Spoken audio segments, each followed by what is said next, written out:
Hello friends, स्वागत है आप लोगों का फिर से एक नए वीडियो में। और आज हम आप लोगों के सामने क्लास 10th का एक्सरसाइज 3.5 लेकर आए हुए। देखिए, एक्सरसाइज 3.5 का क्वेश्चन आंसर सॉल्व करने से पहले आपको उस बेसिक पार्ट को समझना होगा। आपको एक ग्राफ यहाँ शो कर रहा होगा, आप उस ग्राफ को देखिए। वही चीज को हम क्या किए, बोर्ड पे लिख दिए ताकि आपको समझाने में ज्यादा आसानी होगा। अगर आप इस ग्राफ को अच्छा ढंग से समझ जाइएगा, आपका एग्जाम में एक भी क्वेश्चन छूटने वाला नहीं है और बहुत आसानी से आप बना सकते हैं। देखिए, ग्राफ में हम क्या लिखे, फर्स्ट नंबर में है इसका 1/A2 not equal to B1/B2। ये प्रतिच्छेद करती हुई रेखाएं होगा और केवल एक हल निकलेगा। कितना हल निकलेगा? एक हल। और ये अद्वितीय हल भी कहलाएगा। क्या कहलाएगा? अद्वितीय हल। तो देखिए, प्रतिच्छेद करती हुई रेखा कैसा होगा। देखिए, प्रतिच्छेद करती हुई जैसे इस तरह की रेखा गया है, उसको बीच में एक प्रतिच्छेद किया, तो यहां ये जो प्रतिच्छेद किया ये हो गया प्रतिच्छेद करती हुई रेखाएं। तो A1/A2 कौन स्थिति में होगा? A1/A2 not equal to B1/B2। जैसे मान लीजिए यहां है 1/3 और इधर हो गया 1/5, तो क्या आपस में बराबर है? नहीं बराबर है। तो क्या होगा? A1/A2 not equal to B1/B2। तो इस स्थिति में केवल एक हल होगा और प्रतिच्छेद करती हुई रेखाएं होगा। आपको समझ में आ गया होगा। सेकेंड नंबर में क्या है? सेकेंड नंबर में है A1/A2 बराबर B1/B2 बराबर C1/C2। अगर सब बराबर होंगे तो ये संपाती रेखाएं कहलाएगा। कौन रेखा कहलाएगा? संपाती रेखा। और अपरिमित रूप से अनेक हल होगा। अब संपाती रेखा किस प्रकार का होता है? संपाती रेखा मतलब होता है एक इस तरह एक रेखा जा रहा है, इसको हम संपाती रेखा कहलाएंगे। क्या कौन सा रेखा कहलाएगा? ये संपाती रेखा। अब ये A1/A2 B1/B2 C1/C2 किस तरह बराबर होगा? जैसे मान लीजिए 1/2 आ गया, ई भी 1/2 आ गया, ई भी 1/2 आ गया, तीनों आपस में क्या है? बराबर है। तो तीनों जब बराबर रहेंगे तो ये हो जाएगा संपाती रेखाएं और अपरिमित रूप से अनेक हल निकलने वाले। क्या निकलने वाले? अपरिमित रूप से अनेक हल निकलने वाले। आपको समझ में आ रहा होगा। अब हम थर्ड नंबर को देखते हैं। देखिए, थर्ड नंबर में क्या है? A1/A2 B1/B2 not equal to C1/C2 रहा, तो ये समांतर रेखाएं होगा, इसका कोई हल नहीं होगा। अब समांतर रेखाएं कैसा होगा? समांतर रेखाएं इस तरह होगा, जो दोनों आपस में टच नहीं कर रहा होगा। दोनों रेखा एक सीधी रेखा जा रही हो क्या, और कहीं आपस में टच नहीं करेगा तो समांतर रेखाएं कहलाएगा। क्या कहलाएगा? समांतर रेखाएं। और इसका कोई हल नहीं निकलेगा, कोई हल नहीं निकलेगा। और समांतर रेखाएं का रूप क्या होगा? समांतर रेखा का रूप होगा कि 1/4 यहां है, यहां भी 1/4 है, नॉट इक्वल टू 1/3 रहेगा। मतलब ये दोनों आपस में बराबर रहेगा, लेकिन थर्ड नंबर वाला बराबर नहीं रहेगा। तो क्या हो जाएगा? समांतर रेखाएं हो जाएगा और कोई हल नहीं होगा। आई होप आपको समझ में आ गया होगा। अब हम नोट में दो बात को लिखें। आप उस नोट वाले बात को ध्यान से समझिए। क्या लिखें कि रेखाएं संपाती हो सकती है। रेखाएं संपाती हो सकती है, इस स्थिति में समीकरण के अपरिमित रूप से अनेक हल होगा। तो यहां देखिए, रेखाएं संपाती हो सकती है तो इस स्थिति में अपरिमित रूप से अनेक हल होगा। तो अगर रेखाएं संपाती होगा और अपरिमित रूप से अनेक हल होगा तो इसे हम क्या कहेंगे? संगत समीकरण युग्म कहेंगे। कौन समीकरण युग्म कहेंगे? संगत समीकरण युग्म कहेंगे। संगत समीकरण युग्म। इसका एक नाम भी दे दिया गया है। अगर रेखाएं संपाती होगा, इस स्थिति में समीकरणों के अपरिमित रूप से अनेक हल होंगे तो संगत समीकरण कहलाएगा। क्या कहलाएगा? संगत समीकरण। देखिए, रेखाएं संपाती है, अपरिमित रूप से अनेक हल है, तो क्या कहलाएगा? संगत समीकरण युग्म कहलाएगा। आई होप आपको समझ में आ गया होगा। सेकेंड नंबर में हम क्या लिखें? रेखाएं समांतर हो सकती है। तो रेखाएं समांतर होगी, इस स्थिति में समीकरण का कोई हल नहीं। तो देखिए, रेखाएं जब समांतर होगा तो इसका कोई हल नहीं निकलेगा, कोई हल नहीं निकलेगा। जब कोई हल नहीं निकलेगा तो ये असंगत समीकरण युग्म कहलाएगा। असंगत समीकरण युग्म कहलाएगा। इसी का एक नाम दे दिया है। नाम क्या दिया है कि रेखाएं संपाती हो। रेखाएं क्या हो? संपाती हो। तो रेखाएं संपाती इस प्रकार का होगा, तो इसका अपरिमित रूप से अनेक हल निकलेगा। अपरिमित रूप से क्या निकलेगा? अनेक हल। हम जान रहे हैं रेखाएं संपाती हो तो इस समीकरण के अपरिमित रूप से अनेक हल होगा, तो इस संगत समीकरण कहलाएगा। क्या कहलाएगा? संगत समीकरण कहलाएगा। अब सेकंड नंबर में क्या है? रेखाएं समांतर हो। तो रेखाएं समांतर हो तो कोई हल नहीं होगा, तो असंगत समीकरण कहलाएगा। क्या कहलाएगा? असंगत समीकरण कहलाएगा। आई होप आपको समझ में आ गया होगा। हम एक एक पॉइंट को बहुत बेहतरीन ढंग से समझा दिए कि संगत किसे कहेंगे, असंगत किसे कहेंगे, कोई हल कैसे होगा, अपरिमित रूप से अनेक हल कैसे होगा और अद्वितीय हल कैसे हो। अब हम क्वेश्चन आंसर पे चलते हैं। आइए अब हम फर्स्ट नंबर क्वेश्चन को समझते हैं। देखिए फर्स्ट नंबर क्वेश्चन क्या बोल रहा है कि निम्नलिखित समीकरणों के युग्म में किसका एक अद्वितीय हल है, किसका कोई हल नहीं है, या किसके अपरिमित रूप से अनेक हल है। अद्वितीय हल की स्थिति में उसे वर्ग गुणनखंड विधि से ज्ञात कीजिए। देखिए फर्स्ट नंबर क्वेश्चन जो है इसको हम कैसे सॉल्व करेंगे। सबसे पहले इसको क्या करना पड़ेगा, आपको चेक करना पड़ेगा कि ये क्या आ रहा है, अद्वितीय हल आ रहा है, कोई हल नहीं आ रहा है, अपरिमित रूप से अनेक हल आ रहा है। इसको चेक करने के बाद अगर ये अद्वितीय हल आ गया तो इसे वर्ग गुणनखंड विधि से सॉल्व करेंगे। देखिए जब चैप्टर हम 3 शुरू किए थे उस समय आपको हम बताए थे कि इसमें 3 विधि पढ़ना है। कितना विधि, 3 विधि। पहला क्या है, प्रतिस्थापन विधि, उसके बाद हम पढ़े विलोपन विधि, अब हम पढ़ने जा रहे हैं वर्ग गुणनखंड विधि। लेकिन वर्ग गुणनखंड विधि जो अभी इसमें पढ़ने जा रहे हैं उसमें क्या है, इसमें टोटल 4 क्वेश्चन दिए। फर्स्ट में कितना क्वेश्चन है, 4 क्वेश्चन है। तो 4 क्वेश्चन में इसको बोल रहा है कि आप इस समीकरण को चेक कीजिए, अगर अद्वितीय हल आ रहा है तो उसी का वर्ग गुणनखंड विधि कीजिए, नहीं तो अगर अद्वितीय हल नहीं आ रहा है तो उसको वर्ग गुणनखंड विधि से सॉल्व नहीं करना। आई होप आपको समझ में आ गया होगा कि फर्स्ट नंबर क्वेश्चन में क्या कह रहा है। आपको उस ग्राफ को ध्यान में रखना है, उस ग्राफ के अनुसार ही क्या करेंगे, A1/A2, B1/B2 और C1/C2 निकालेंगे और देखेंगे क्या क्या आ रहा है। अगर अपरिमित रूप से अनेक हल आ रहा है, कोई हल नहीं आ रहा है, अद्वितीय हल आ रहा है। तो आइए इसको हम पहले सॉल्व करते हैं। सबसे पहले लिखिए हल, क्या लिखेंगे हल। इसमें टोटल 2 समीकरण दिया है, x - 3y -3 बराबर क्या 0। इसको हम समीकरण 1 ले लेते, क्या लेते हैं समीकरण 1।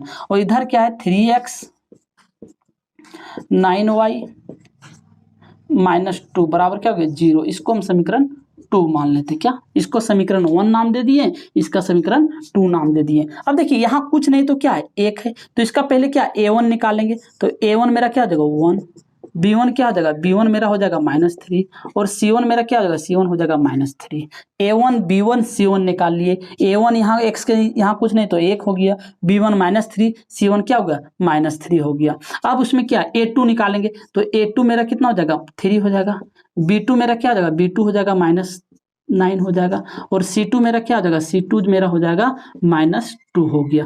देखिए A1 B1 C1 A2 B2 C2 जब निकल गया तो हम सबसे पहले क्या करेंगे A1/A2 B1/B2, पहले इसी को चेक करते हैं। अगर A1/A2 B1/B2 आपस में बराबर होगा तब हम C1/C2 को चेक करेंगे, नहीं तो A1/A2 not equal to B1/B2 आ गया तो ये अद्वितीय हल आएगा, तो हमको C1/C2 सॉल्व करने का जरूरत नहीं पड़ेगा। तो पहले इसी को चेक कर लीजिए। देखिए A1 मेरा क्या 1 हो गया और A2 मेरा क्या A2 मेरा 3 हो गया। उसके बाद है B1 में क्या है -3 हो गया और B2 मेरा क्या है, B2 मेरा है -9 तो -9 हो गया। अब पहले देख रहे हैं इसी को सॉल्व कर रहे हैं, देख रहे हैं ये 1/3 है तो ये माइनस से माइनस कट हो गया तो 3 1 जा 3 हो गया तो 3 3 जा क्या हो जाएगा 9 हो जाएगा। तो इधर हम देख रहे हैं 1/3 आ रहा है, इधर भी आ रहा है 1/3 आ रहा है। तो अब हम चेक करना पड़ेगा C1/C2 क्योंकि ये दोनों आपस में क्या आ रहा है बराबर हो रहा है। जब बराबर होगा तो हम C1/C2 को चेक करेंगे। तो C1/C2 यहाँ लिख दीजिए और इसको चेक कीजिए। तो C1 मेरा कितना हो जाएगा -3 हो जाएगा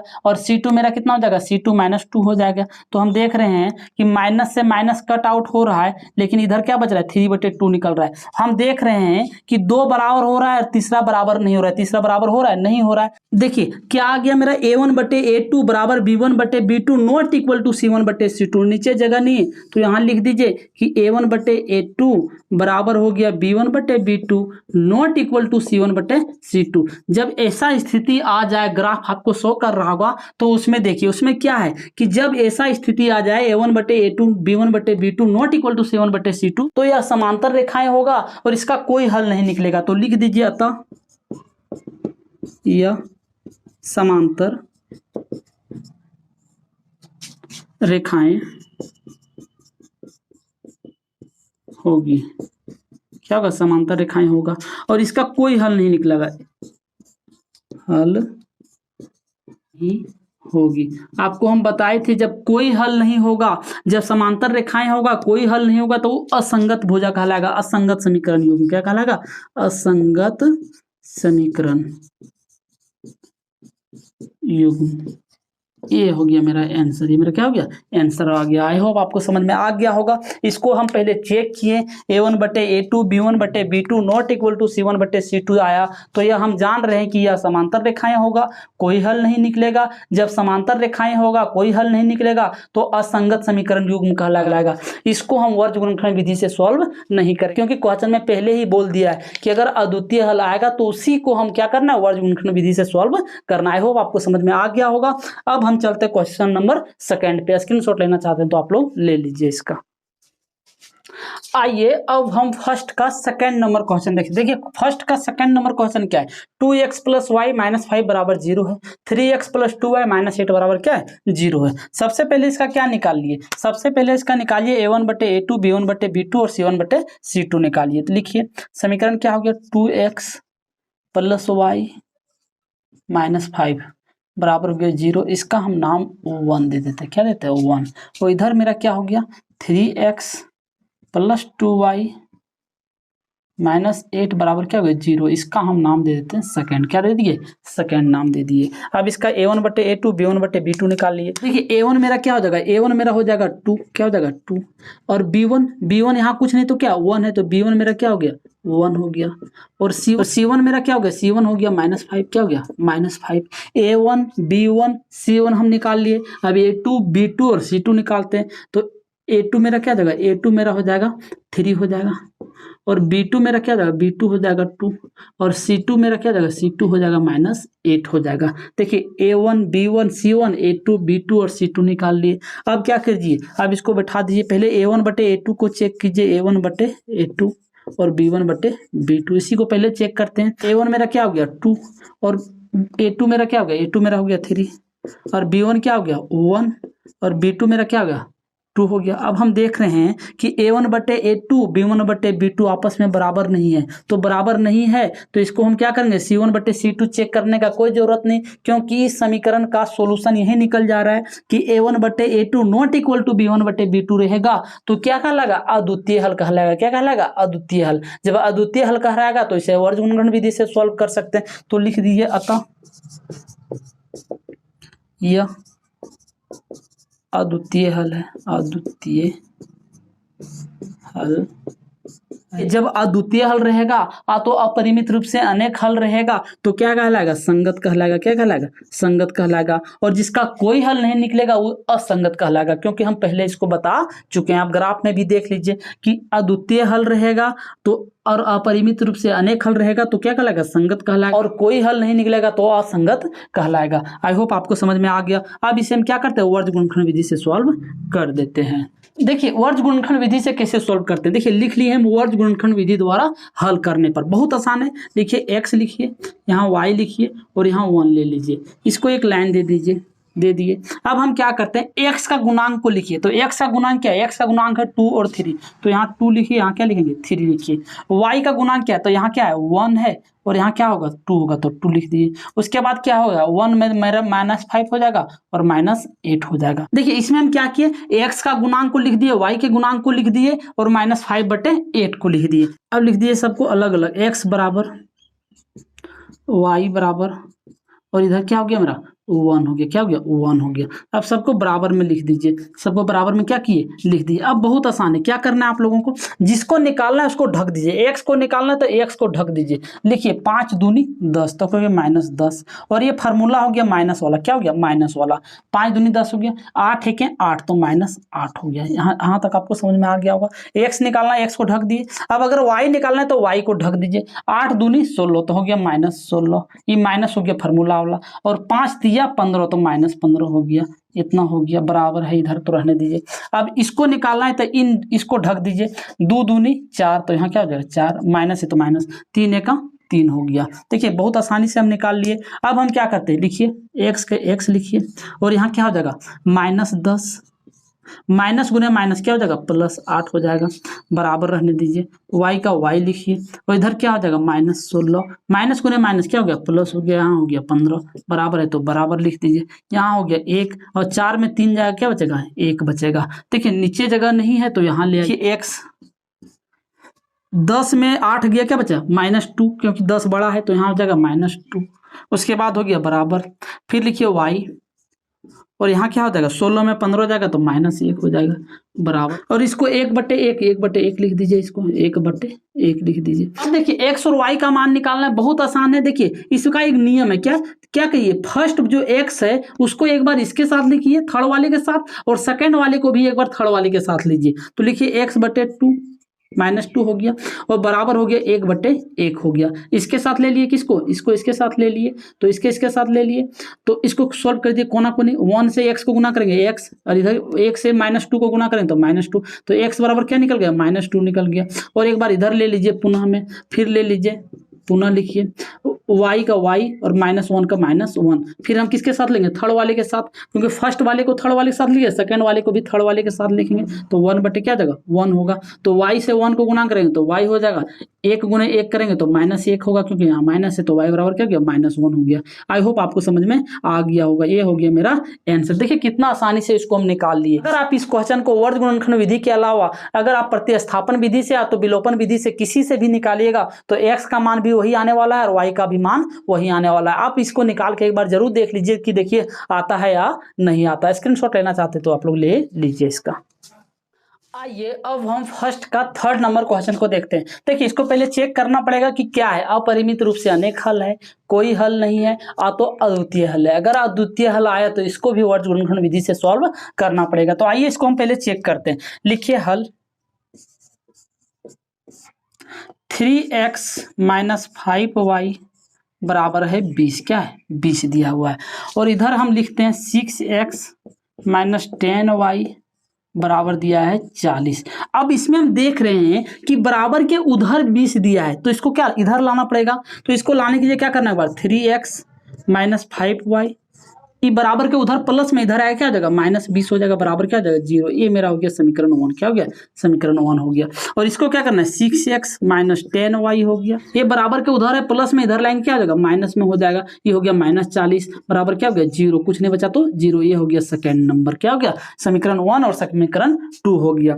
तो समीकरण 1 और समीकरण 2 हो गया तो a1 निकाल दीजिए। a1 मेरा क्या हो जाएगा 3 हो जाएगा, b1 मेरा क्या हो जाएगा b1 मेरा हो जाएगा -5 और c1 मेरा क्या हो जाएगा c1 हो जाएगा -20 हो जाएगा। इधर a2 निकाल दीजिए। a2 मेरा क्या हो जाएगा 6, b2 मेरा -10 और c2 मेरा क्या हो जाएगा c2 हो जाएगा -40 हो गया। देखिए a1 b1 c1 a2 b2 और c2 जब हम निकाल लेंगे तो क्या करेंगे पहले चेक करेंगे a1/a2 b1/b2। अगर यही मेरा सोल्यूशन निकल जाएगा तब c1/c2 चेक करने का जरूरत ही नहीं पड़ेगा। तो चेक कर लीजिए a1 मेरा क्या है a1 मेरा हो गया 3, a2 मेरा क्या हो गया 6 हो गया और b1 क्या हो b1 हो गया -5 और b2 मेरा क्या हो b2 हो गया -10। आप देख रहे हैं कि आ रहा है 3/6, तो इसको अगर काटेंगे तो इधर नीचे ऊपर में 1 और इधर आ गया 2 और इधर माइनस से माइनस कट आउट हो गया 5 दूनी 10, तो 1/2 यहाँ भी 1/2 आ गया, यहाँ भी 1/2 आ गया। तब हमको c1/c2 चेक करना बहुत जरूरी हो जाएगा। तो c1/c2 को भी चेक कर दीजिए। तो c1/c2 क्या है, c1 है -20 और c2 है -40 है। इसको हम काट रहे हैं तो देख रहे हैं माइनस में ये भी माइनस में ये भी, तो 20 दूनी 40। आप देख रहे हैं कि ऊपर भी 1 आ गया, नीचे कितना आ गया 2, 1 20 1 20 20 दूनी 40। अब देखिए इसमें क्या तीनों बराबर आ रहा है। जब तीनों बराबर आ रहा है तो क्या हो रहा है 1/2 1/2 और 1/2 आ जा रहा है, नीचे जगह नहीं तो यहाँ ले आइए। अब इसको हम लिख सकते हैं a1/a2 बराबर b1/b2 बराबर c1/c2। देखिए जब a1/a2 b1/b2 और c1/c2 जब बराबर होगा तो हम आप लोगों को ग्राफ में बताए थे कि ये क्या होगा समपाती रेखाएं होगा। तो लिखिए अतः यह समपाती रेखाएं हैं, समपाती रेखाएं हैं। जब समपाती रेखाएं होगा तो क्या होगा अपरिमित रूप से अनेक हल। अब नीचे जगह नहीं तो यहाँ लिख दीजिए यह अपरिमित रूप से अनेक हल, अपरिमित रूप से अनेक हल होंगे।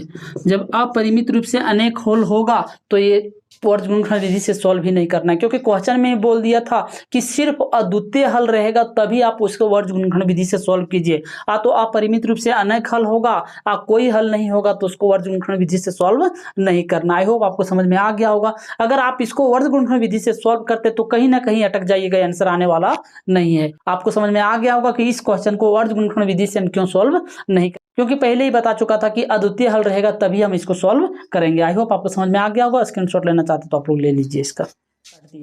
आइए अब हम फर्स्ट का लास्ट नंबर क्वेश्चन देखते हैं। देखिए फर्स्ट का लास्ट नंबर क्वेश्चन क्या है, x माइनस 3y माइनस 7 बराबर 0, 3x माइनस 3y माइनस 15 बराबर क्या है 0 है। तो लिखिए इसको कैसे करेंगे, लिखिए हल x माइनस 3y माइनस 7 बराबर हो गया 0, ई हो गया मेरा समीकरण 1। क्या हो गया, समीकरण 1 हो गया। और इधर लिखिए 3x माइनस 3y माइनस 15 बराबर हो गया 0, ये मेरा हो गया समीकरण 2। मेरा समीकरण क्या हो गया 2। जब समीकरण 1 और समीकरण 2 जब हमको पता चल गया तो इसका a1 निकाल दिए। a1 मेरा क्या हो गया, यहाँ कुछ नहीं तो क्या है 1 है, तो a1 मेरा क्या हो गया 1 हो गया। और b1 मेरा क्या माइनस 3, और c1 मेरा क्या हो गया, c1 मेरा हो गया माइनस 7 हो गया। a1 b1 c1 निकाल लिए, अब a2 निकाल दिए। a2 मेरा क्या हो गया 3 हो गया, b2 मेरा क्या हो गया माइनस 3 हो गया, और c2 मेरा क्या हो गया c2 हो गया माइनस 15 हो गया।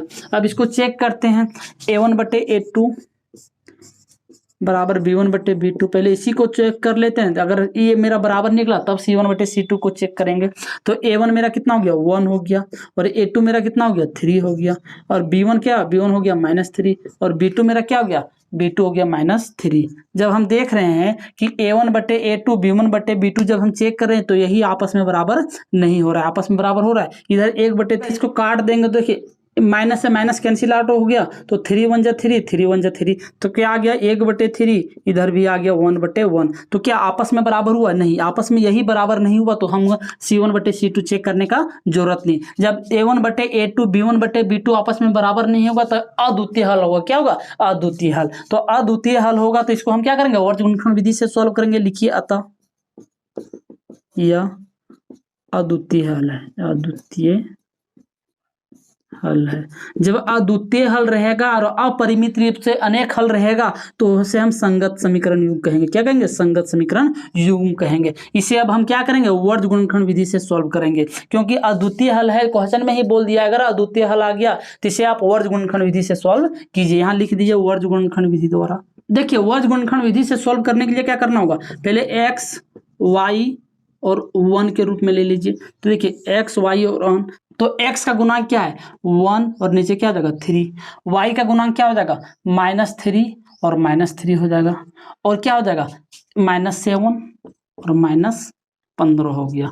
अब देखिए ये हो गया x y और 1 के रूप में ले लिए। अब इसको लिखिए x की इक्वल टू ले लीजिए, y इक्वल टू ले लीजिए और 1 ले लीजिए। अब ये तीनों को इक्वल में जब हम ले लिए तो इसको बटे में यहाँ चिन्ह दे दीजिए। अब हमको क्या करना होगा, अब हम देख रहे हैं x निकालना है तो x को ढक दीजिए। x को ढकेंगे तो क्या होगा 15 तिया 45, 15 तिया क्या हो गया 45, माइनस गुने माइनस क्या हो गया प्लस हो गया, तो चिन्ह यहाँ बदल जाएगा तो 45 हो गया। यहाँ इसको गुना कीजिए, देखिए माइनस गुने माइनस हो गया प्लस, 7 तिया क्या हो जाएगा 21 हो गया, तो 21 हो गया यहाँ पे।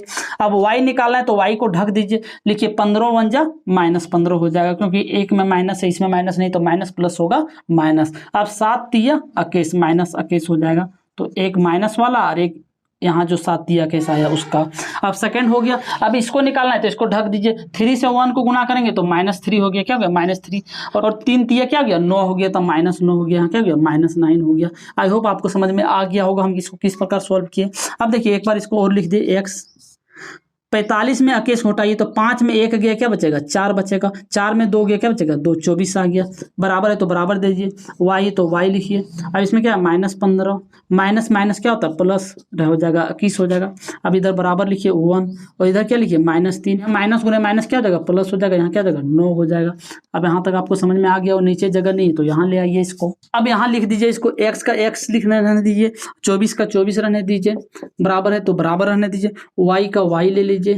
और इसमें क्या है 15 में 21 जाएगा तो 15 6 21 क्या बचेगा 6 बचेगा, क्योंकि 21 बड़ा है, बराबर है तो बराबर। अब 1 का 1 और 9 में 3 चला जाए क्या बचेगा 6 बचेगा। अब x और y का मान निकालना है तो कैसे निकालेंगे, बहुत आसान है। इसको निकालने के लिए एक बार कीजिए, फर्स्ट वाले को थर्ड के साथ ले लीजिए, सेकंड वाले को भी थर्ड के साथ लिखिए अधि x बटे 24 बराबर लेंगे 1 बटे 6 के, और इधर क्या आ जाएगा y बटे 6 बराबर लेंगे 1 बटे 6 का, इधर ले लिया। अब इसको कर दीजिए 6 से x को गुना करेंगे 6x बराबर क्या हो गया 24 हो गया, तो x बराबर क्या हो गया 24 बटे 6 आ गया, तो 6 चौक 24 कितना 4 बार में कट गया, तो x बराबर क्या हो गया यहाँ 4 निकल गया।